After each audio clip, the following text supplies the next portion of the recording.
Hello friends, नमस्कार। आप सभी का स्वागत है आपके अपने चैनल वनडे एग्जाम टारगेट पर। और यहाँ पर आज है 13 अगस्त। देखेंगे आज के इंपॉर्टेंट करंट अफेयर के क्वेश्चन। तो बिना किसी देरी के चलिए क्लास को स्टार्ट करते हैं। क्वेश्चन आप सभी की स्क्रीन पर है। क्वेश्चन है, हाल ही में विश्व हाथी दिवस कब मनाया गया?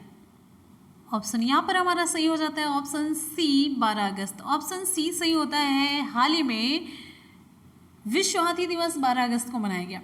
देखिए, ग्लोबल एलिफेंट्स वैश्विक हाथियों के बचाव और संरक्षण के लिए दुनिया भर में हर साल 12 अगस्त को विश्व हाथी दिवस यानी कि वर्ल्ड एलिफेंट डे मनाया जाता है। विश्व हाथी दिवस का मुख्य उद्देश्य क्या होता है कि हाथियों के संरक्षण पर जागरूकता पैदा करना और जंगली और जो बंदी हाथियां हैं इनके बेहतर संरक्षण और प्रबंधन के लिए एक पॉजिटिव सॉल्यूशंस साझा करना है। ठीक है, सभी को बताना है।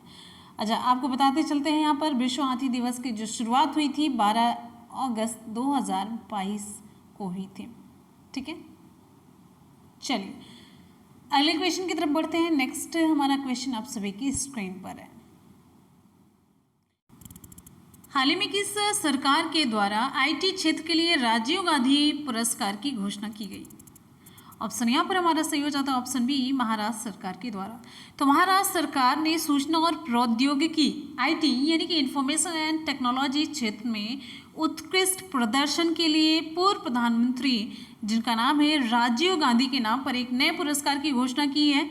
ठीक है, तो महाराष्ट्र में राजीव गांधी पुरस्कार आप जानते रहिए सूचना प्रौद्योगिकी के क्षेत्र में अच्छा काम, उल्लेखनीय काम करने वाले संस्थानों को दिया जाएगा। ध्यान रखिएगा, संस्थानों को दिया जाएगा। और जब भी अभी कभी आपसे पूछा जाए कि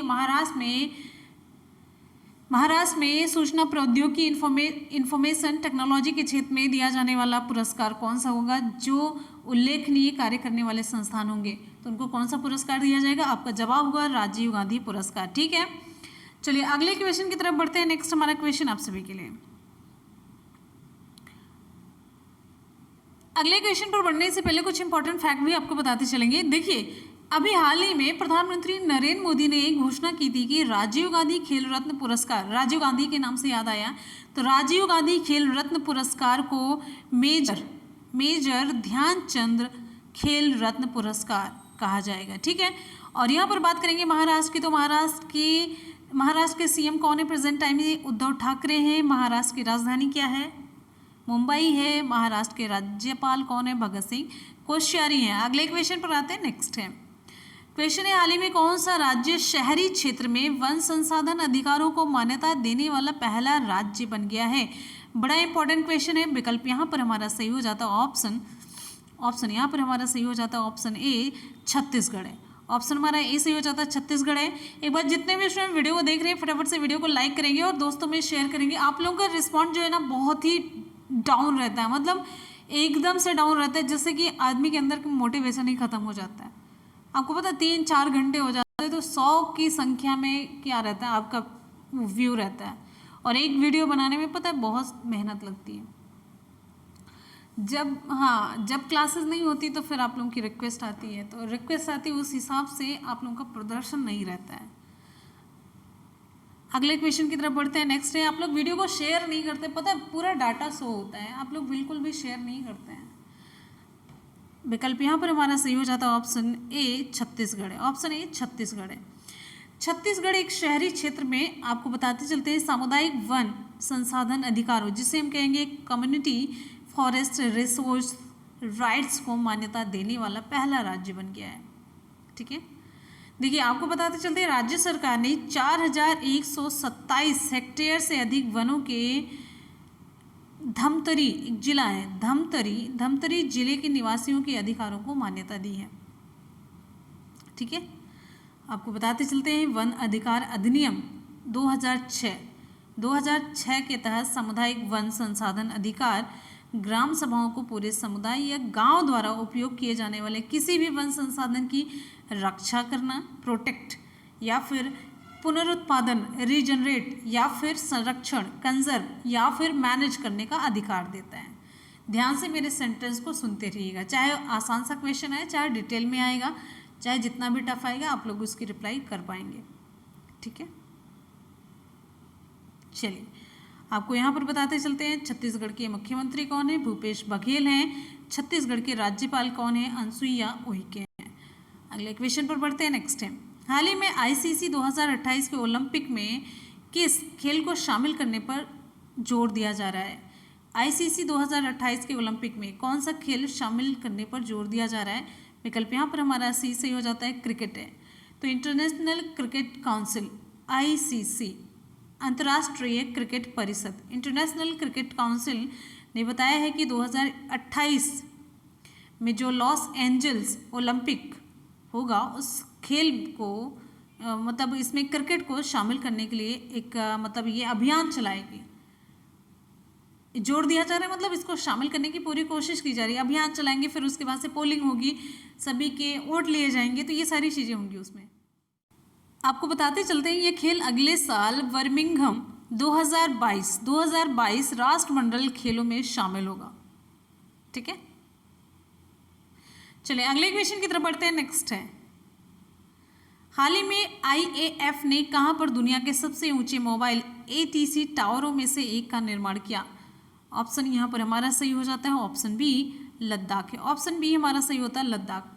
तो भारतीय वायुसेना, Indian air force, IAF, Indian air force ने लद्दाख के एडवांस लैंडिंग ग्राउंड में दुनिया के सबसे ऊंचे mobile air traffic control ATC air traffic control टावरों में से एक का निर्माण किया है।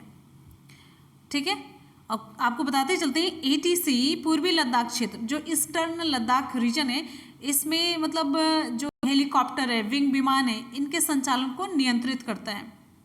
ठीक है, चलिए आपको बताते चलते हैं यहाँ पर कुछ इंपॉर्टेंट फैक्ट के बारे में। एयर चीफ मार्शल कौन है प्रेजेंट टाइम में? प्रेजेंट टाइम में एयर चीफ मार्शल हैं राकेश कुमार सिंह भदौरिया। अच्छा, आपको बताते चलते हैं भारतीय वायुसेना का मुख्यालय कहाँ पर है? नई दिल्ली में। भारतीय वायुसेना की स्थापना कब हुई है? 8 अक्टूबर 1932 में, 1932 में। इसी के साथ ही अगले क्वेश्चन की तरफ बढ़ते हैं। नेक्स्ट हमारा क्वेश्चन है, हाल ही में एनपीपीए के नए अध्यक्ष नियुक्त किए गए हैं, कौन है? ऑप्शन यहाँ पर हमारा सही हो जाता है ऑप्शन ए, कमलेश कुमार पंत है। तो हिमाचल प्रदेश कैडर के 1993 बैच के आईएएस अधिकारी हैं ये कमलेश कुमार पंत। इनको केंद्रीय मंत्रिमंडल की नियुक्ति समिति द्वारा एनपीपीए, जिसका फुल फॉर्म है हिंदी में तो पहले जानिए राष्ट्रीय औषधि मूल्य निर्धारण प्राधिकरण, इंग्लिश में इसका फुल फॉर्म है नेशनल फार्मास्यूटिकल प्राइसिंग ऐसे अथॉरिटी। ठीक है, फार्मास्यूटिकल की स्पेलिंग क्या होगी आप नोट कर लीजिएगा। कभी देखिए आप इंग्लिश का पेपर जाएंगे, कभी कभी आपको करेक्ट करने का या फिर फिल इन द ब्लैंक कुछ भी किसी भी फॉर्म में कुछ भी पूछा जा सकता है, जिसकी इसकी इंग्लिश टफ होती है वो हम आपको बताते चलते हैं। नेशनल आपको पता है फार्मास्यूटिकल, जब आप स्यूटिकल बोलेंगे ना तभी आप सही कर पाएंगे। फार्मास्यूटिकल ये स्पेलिंग है प्राइसिंग, PRICING। प्राइस वैसे होता है PRICE, लेकिन ING लगेगा तो ई यहाँ से हट जाता है। ठीक है, अथॉरिटी आपको पता है AUTHORITY। ठीक है, तो ये है अथॉरिटी। अब ये NPA के अध्यक्ष के रूप में नामित किया गया है कमलेश कुमार पंत को। ठीक है, चलिए आपको बताते चलते फार्मास्यूटिकल मूल्य निर्धारण एजेंसी की अध्यक्षता वर्तमान में कौन कर रही है? तो ये शुभ्रा सिंह के द्वारा ये अध्यक्षता की जा रही है। आपको बताते चलते यहाँ पर कुछ इंपॉर्टेंट फैक्ट। राष्ट्रीय औषधि मूल्य निर्धारण प्राधिकरण की स्थापना कब हुई है? 29 अगस्त 1997 को। और राष्ट्रीय औषधि मूल्य निर्धारण प्राधिकरण का मुख्यालय कहाँ पर है? नई दिल्ली में। अगले क्वेश्चन की तरफ बढ़ते हैं। नेक्स्ट हमारा क्वेश्चन आप सभी के लिए, हाल ही में हेल्थ क्वेस्ट अध्ययन का उद्घाटन किसके द्वारा किया गया? विकल्प यहाँ पर हमारा सही हो जाता है ऑप्शन ए, के सिवन के द्वारा। इसरो प्रमुख हैं, आप सभी को पता है, इंडियन स्पेस रिसर्च ऑर्गेनाइजेशन के प्रमुख हैं डॉक्टर के सिवन। इन्होंने स्वास्थ्य क्वेस्ट अध्ययन, ये स्वास्थ्य क्वेस्ट अध्ययन आपको बताते चलते हैं, health quest QUEST, health quest अध्ययन, यानी कि इसरो की अंतरिक्ष प्रौद्योगिकी द्वारा स्वास्थ्य गुणवत्ता उन्नयन सक्षम आपको बताते चलते हैं। हेल्थ क्वेस्ट का फुल फॉर्म है हेल्थ, क्यू से क्वालिटी, यू से अपग्रेडेशन, ई से enabled bye space technology of ISRO का उद्घाटन किया। हेल्थ क्वेस्ट का फुल फॉर्म आपको मैंने बताया, एक बार फिर से सुन लीजिए। हेल्थ क्वेस्ट का फुल फॉर्म है health quality upgradation enabled bye space technology of ISRO, इसका उद्घाटन किया है। इसे शॉर्टकट में कहेंगे हेल्थ क्वेस्ट का उद्घाटन किया है इसरो के प्रमुख डॉक्टर के सिवन ने, ठीक है, जो पूरे भारत में 20 निजी अस्पतालों द्वारा किया जाएगा। इसका मतलब अंतरिक्ष प्रौद्योगिकी, इसरो की अंतरिक्ष प्रौद्योगिकी द्वारा स्वास्थ्य गुणवत्ता का उन्नयन सक्षम। और ये आयोजन association of health care providers India और society for emergency medicine in India के द्वारा आयोजित किया गया।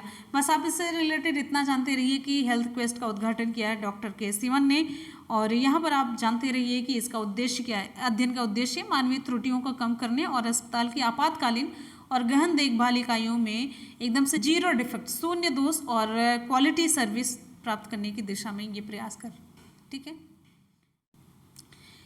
एक सिंपल से सेंटेंस में आप ये समझिए कि इस अध्ययन का उद्देश्य इसरो क्या कर रहा है जानते हैं? स्वास्थ्य मानकों को उन्नत करना है, इसका मुख्य उद्देश्य है, ठीक है।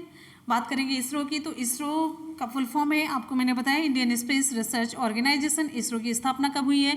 इसरो की स्थापना हुई 15 अगस्त 1969 को, 1969 को। इसरो के अध्यक्ष कौन है? के सिवन है। इसरो का मुख्यालय कहाँ पर है? कर्नाटक के बेंगलुरु में। अगले क्वेश्चन की तरफ बढ़ते हैं नेक्स्ट टाइम। हाल ही में काकोरी ट्रेन साजिश का नाम बदल करके क्या किया गया? ऑप्शन यहाँ पर हमारा सही हो जाता है, ऑप्शन बिल्कुल सही है, ऑप्शन सी सही हो जाता है, काकोरी ट्रेन एक्शन। तो उत्तर प्रदेश सरकार ने, आपको बताते चलते हैं, 1925 में हुआ था ना, 1925 में हथियार खरीदने के लिए काकोरी में एक ट्रेन को लूटने के आरोप में फांसी पर लटकाए गए थे क्रांतिकारी। इनको श्रद्धांजलि देते हुए एक ऐतिहासिक स्वतंत्रता आंदोलन कार्यक्रम का नाम, जो काकोरी ट्रेन पहले था, काकोरी ट्रेन साजिश कांड कहा जाता था, तो अब ये कहा गया काकोरी ट्रेन एक्शन। बहुत सही भी है, ये एक्शन ही था, ठीक है। इसे आमतौर पर आप ये भी जानते होंगे ना, काकोरी ट्रेन डकैती या Kakori train robbery, Kakori train साजिश कॉन्स्पिरेसी, काकोरी ट्रेन कॉन्स्पिरेसी या काकोरी ट्रेन षड्यंत्र, इन सभी नामों से जाना जाता था। अब ये बदल करके रख दिया गया काकोरी ट्रेन एक्शन है, ठीक है। तो फ्रेंड्स, इसी के साथ ही आज की क्लास कंप्लीट होती है। आपको कैसी लगी हमेशा की तरफ फीडबैक जरूर दीजिएगा। चलते हैं सुपरफास्ट रिवीजन की तरफ। हाल ही में विश्व हाथी दिवस कब मनाया गया? ऑप्शन यहाँ पर हमारा सही हो जाता है, ऑप्शन सी 12 अगस्त। नेक्स्ट है, हाल ही में किस सरकार के द्वारा आईटी क्षेत्र के लिए राजीव गांधी पुरस्कार की घोषणा की गई? ऑप्शन यहाँ पर हमारा सही हो जाता है, ऑप्शन बी महाराष्ट्र है। नेक्स्ट क्वेश्चन है, हाल ही में कौन सा राज्य शहरी क्षेत्र में वन संसाधन अधिकारों को मान्यता देने वाला पहला राज्य बन गया? ऑप्शन यहाँ पर ए सही हो जाता है, छत्तीसगढ़। नेक्स्ट है, हाल ही में आईसीसी 2028 के ओलंपिक में किस खेल को शामिल करने पर जोर दिया जा रहा है? ऑप्शन यहाँ पर सी सही हो जाता है, क्रिकेट है। नेक्स्ट है, हाल ही में आईएएफ ने कहाँ पर दुनिया के सबसे ऊंचे मोबाइल एटीसी टावरों में से एक का निर्माण किया? ऑप्शन यहाँ पर बी सही हो जाता है, झारखंड है। क्वेश्चन, हाल ही में एनपीपीए के नए अध्यक्ष नियुक्त किए गए? ऑप्शन ए सही हो जाता है, कमलेश कुमार पंत। अगला क्वेश्चन, हाल ही में हेल्थ क्वेस्ट अध्ययन का उद्घाटन किसके द्वारा किया गया? ऑप्शन यहाँ पर हमारा सही हो जाता है, ऑप्शन ए के सिवन। अगला है, हाल ही में काकोरी ट्रेन साजिश का नाम बदल करके क्या किया गया? ऑप्शन यहाँ पर सी से हो जाता है, काकोरी ट्रेन एक्शन। इसी के साथ ही आज की करंट अफेयर की क्लास और उसका सुपरफास्ट रिवीजन कंप्लीट होता है। करेंगे कल के क्वेश्चन का सुपरफास्ट रिवीजन। धन योजना के तहत किस राज्य ने 7 राष्ट्रीय पुरस्कार जीते? ऑप्शन यहाँ पर हमारा सही हो जाता है, ऑप्शन बी नागालैंड। क्वेश्चन, हाल ही में कौन सा मंत्रालय देश में पहले इंटरनेट गवर्नेंस फोरम की मेजबानी करेगा? ऑप्शन यहाँ पर हमारा ये सही हो जाता है, आईटी मंत्रालय। नेक्स्ट है, हाल ही में बैंकिंग धोखाधड़ी जागरूकता अभियान के लिए आरबीआई ने किसे नियुक्त किया है? ऑप्शन यहाँ पर हमारा सी सही हो जाता है, नीरज चोपड़ा। क्वेश्चन है, हाल ही में यूनिसेफ इंडिया ने किसके साथ मिलकर बच्चों के लिए एक सुरक्षित ऑनलाइन दुनिया बनाने में सहयोग किया है? ऑप्शन डी सही हो जाता है, फेसबुक। अगला हमारा क्वेश्चन है, हाल ही में एटीएम में कैश खत्म होने पर बैंकों को आरबीआई कितना जुर्माना लगाएगा? ऑप्शन ए सही हो जाता है, 10,000। अगला क्वेश्चन है, हाल ही में महाराष्ट्र ग्रामीण कनेक्टिविटी सुधार परियोजना के लिए एडीबी ने कितने मिलियन अमेरिकी डॉलर का ऋण प्रदान किया? ऑप्शन बी सही हो जाता है हमारा, 300 मिलियन अमेरिकी डॉलर। क्वेश्चन है, हाल ही में पुस्तक how the earth got its beauty किसके द्वारा लिखी गई है? ऑप्शन यहाँ पर हमारा सही हो जाता है, ऑप्शन बी सुधा मूर्ति। नेक्स्ट है अगला जो हमारा क्वेश्चन है वो भी पुस्तक से रिलेटेड है। पुस्तक का शीर्षक है द अर्थ स्पिनर। ये किसके द्वारा लिखी गई? ऑप्शन यहाँ पर हमारा सही हो जाता है ऑप्शन ए, अनुराधा रॉय के द्वारा। कल के क्वेश्चन का सुपरफास्ट रिवीजन कर लेते हैं। कल का क्वेश्चन है हाल ही में विश्व जैव ईंधन दिवस कब मनाया गया? ऑप्शन यहाँ पर हमारा ए सही हो जाता है 10 अगस्त को। नेक्स्ट क्वेश्चन है वर्तमान में NCW के अध्यक्ष कौन है? ऑप्शन यहाँ पर हमारा सही हो जाता है option A, Rekha Sharma. Next है हाल ही में UNSC डिबेट की अध्यक्षता करने वाले पहले भारतीय PM कौन बने हैं? ऑप्शन यहाँ पर हमारा सही हो जाता है बी, अपने नरेंद्र मोदी जी। हाल ही में किसके सम्मान में 7 अगस्त को भाला फेंक दिवस के रूप में मनाया जाएगा? ऑप्शन यहाँ पर सही हो जाता है हमारा ऑप्शन सी, नीरज चोपड़ा। और कल भी क्लास में आज के सवाल की तरफ हमारा आज का सवाल है हाल ही में कौन सा राज्य शहरी क्षेत्र में वन संसाधन अधिकारों को मान्यता देने वाला पहला राज्य बन गया है? तो विकल्प यहाँ पर हमारा कौन सा सही होगा आप लोग नीचे कॉमेंट सेक्शन में रिप्लाई जरूर करेंगे, ठीक है। और इसी के साथ ही क्लास कंप्लीट होती है। आप लोग पढ़ते रहिए, मेहनत करते रहिए, सफलता जरूर मिलेगी। मिलते हैं फिर आपसे। अच्छा, आपको यहाँ पर टाइम टेबल बता देते हैं। मॉर्निंग में देखिए डेली करंट अफेयर की क्लास आपकी 9 बजे होगी और दूसरी क्लास आपकी दोपहर के 2 बजे होती है और तीसरी क्लास आपकी रात के 10 बजे होती है। तीनों क्लासेज आप जरूर ज्वाइन कीजिएगा, ठीक है। चलिए पढ़ते रहिए, मेहनत करते रहिए, सफलता जरूर मिलेगी। इसी के साथ ही मिलते हैं फिर नेक्स्ट वीडियो में। तब तक के लिए good bye and take care. Thank you so much, love you all, bye bye and take care. जय हिंद, वंदे मातरम।